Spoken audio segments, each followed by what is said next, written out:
Hi everyone, in front of me I've got MOTOROLA Defy, and let me share with you how to check IMEI and serial number on this device. So basically we've got two different ways to check those numbers, and the first one requires a secret code and the second is using the settings, and of course I'll show you both. So let's begin with a secret code. We have to open the dialer as this is the place where we can enter it, and the code is *#06#.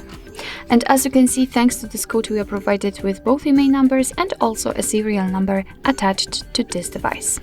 So let me tap on OK and let me show you another code, maybe not another code, another way to check those numbers, and it will be useful if for some reason the code won't work in your case. So let's tap on the settings. Here we have to scroll down to the very bottom and find About Phone. And now let's scroll down. As you can see right here we've got the both IMEI numbers for both SIM slots, and if you'd like to check the serial number, just tap on Model and Hardware, and as you can see the serial number should appear on the second position.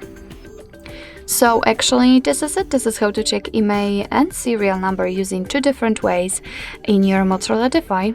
Thank you so much for watching. I hope that this video was helpful, and if it was, please hit the subscribe button and leave the thumbs up.